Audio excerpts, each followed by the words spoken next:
Welcome again. Today, we are going to watch a crime thriller movie that can be watched in one breath. Jim is a young college student picking up his girlfriend Grace to go to Lake Havasu for a spring break holiday. They zoom along the highway in Jim's muscle car, an Oldsmobile 442, and by evening they are in New Mexico and in a rainstorm. Jim frequently gives Grace loving glances, and as he talks to Grace about meeting her friends, Jim looks away from the road for a little too long.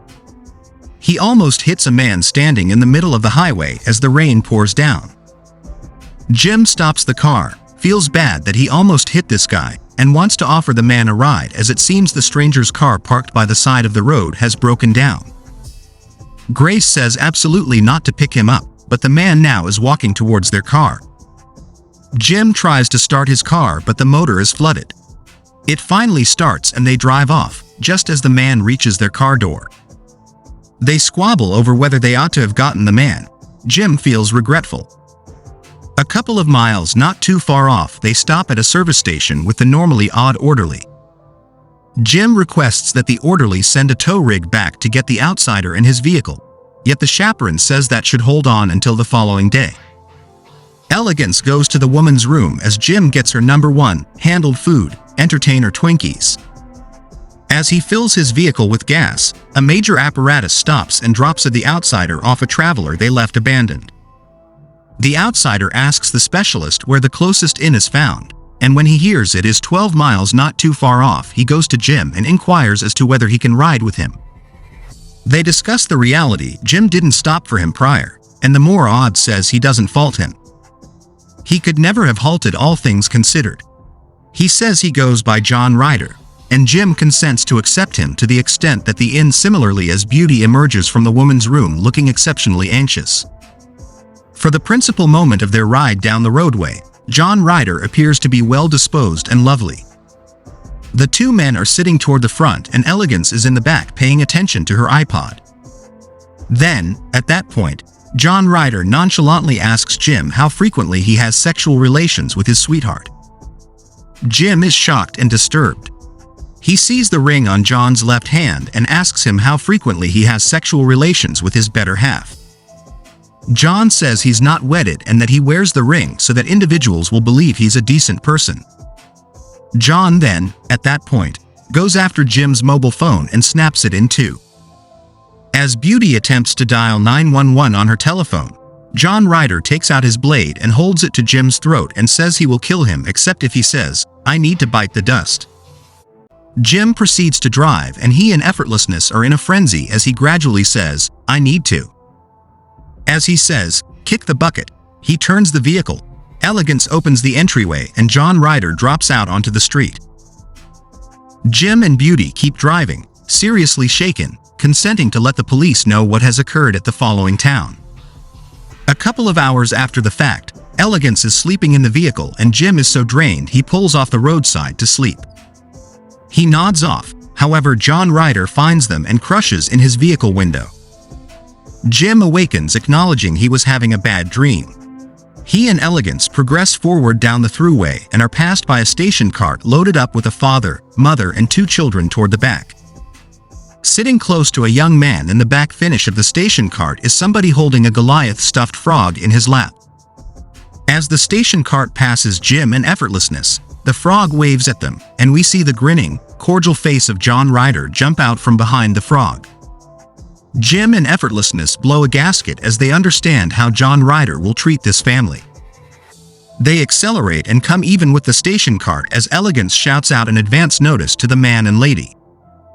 They don't get everything she is attempting to say to them, and Jim fails to keep a grip on his vehicle and drives off the roadside and into a gorge.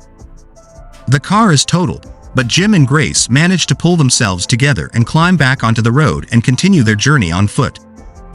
Soon they see the station wagon pulled off the side of the road, and they run to it fearing that John Ryder has used his knife to kill the family, which proves to be the case. Jim holds the dad, the only one still alive, as Grace drives.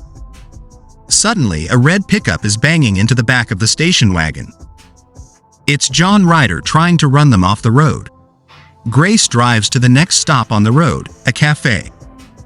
The truck has dropped out of sight. She runs inside and tells the waitress to call 911 and asks for towels to help stop the father's bleeding wounds.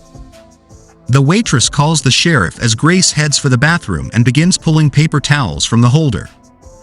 Suddenly, she sees that someone is outside the bathroom door, shadows under the door threshold, and she ever so quietly slides the door lock closed. The door knob turns. Grace waits until the person leaves and she thinks it's safe and runs back into the cafe where she is arrested. The sheriff and his deputies arrive on the scene and think Grace and Jim are the killers since they are strangers in their community, and take them both into custody. They lock Jim in a jail cell and ask Grace questions in an interrogation room with a see-through mirror.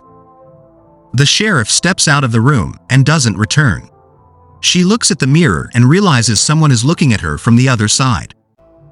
That someone is John Ryder, who has killed the sheriff and his 2 deputies.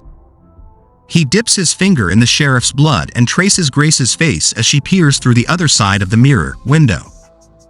Grace finally tries the door of the interrogation room, and when it opens, she grabs the keys off the sheriff's body and unlocks Jim's cell.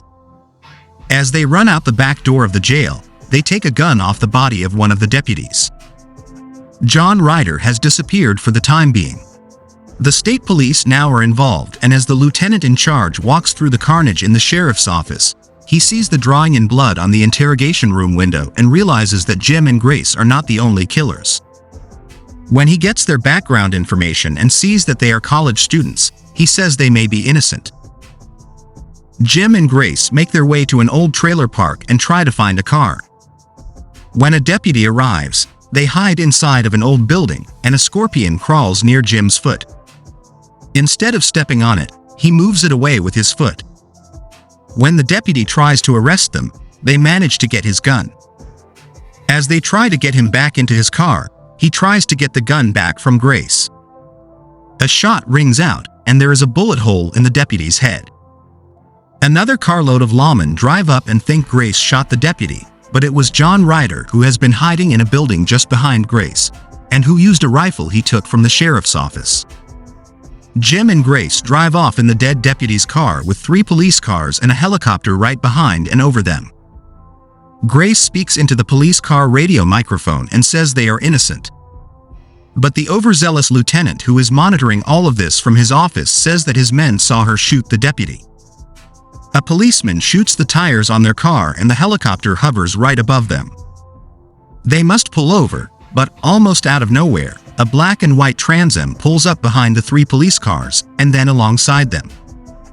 It's John Ryder, and he shoots the officers, and when one car crashes into another, and they are all killed. He looks up at the helicopter and shoots the pilot, and it crashes. Jim and Grace manage to drive their thrashed sheriff's car to a motel and sneak into one of the rooms. They shower together, and Jim says he's sorry for getting them into this mess. He tells Grace he is going a payphone to call home to get help and will be back in 15 minutes. Grace finishes her shower and watches TV in bed and falls asleep. When she awakens, she sees a Hostess Twinkie on the nightstand and smiles. She thinks Jim is in bed with her, but it turns out to be John Ryder. She struggles with him, smashes his face with a lamp, and grabs the gun she has been carrying with her. She hides in the bathroom and gets dressed. She comes out of the hotel room, carrying the gun, calling for Jim. She finds him with his arms chained to the front of one big rig and his legs to the back of another. She runs to the driver's cab of the first truck, and there sits John Ryder ready to drive the truck forward, which will kill Jim. He tells Grace to shoot him, that he wants to die, but that if he does, his foot will come off the clutch and Jim will die anyway. Grace can't pull the trigger, and the police show up just in time to watch the truck pull forward, where they see Jim ripped in half and arrest John Ryder. Next, we see Grace, in shock, sitting in the lieutenant's office. The lieutenant says he will take her to Albuquerque, where they have a trauma facility, and that her parents will meet her there. He also spends a few minutes interrogating John Ryder, or the stranger who has assumed his identity. Apparently, the real John Ryder disappeared the previous Tuesday, and they cannot get any kind of identification on this killer of so many people. The policemen escort the killer to a van to be moved to Albuquerque and begin the journey with the lieutenant and Grace following in the lieutenant's car. We see the interior of the back of the van where the killer sits with a single police officer. He works the handcuffs off his wrists, slashes the neck of the officer with the loose handcuff, grabs the officer's gun, and shoots the officers in front as the van crashes into the lieutenant's car. The lieutenant's leg is pinned in his car and he can't move. Grace takes his gun, determined to stop the killer once and for all. She moves toward the van and opens the back door. The killer leaps out, grabs the gun from her, locks her in the back of the van, and then sets the van on fire. The killer walks toward the lieutenant, carrying his gun. Meanwhile, Grace is trying to squeeze through the grate separating the back of the van from the front. Finally, she gets through far enough to grab a shotgun the guards carried with them. She shoots out the back of the van just as the killer shoots the lieutenant. She walks toward the killer, cocks the shotgun and shoots him in his bulletproof vest. He turns to walk away, and she shoots him again.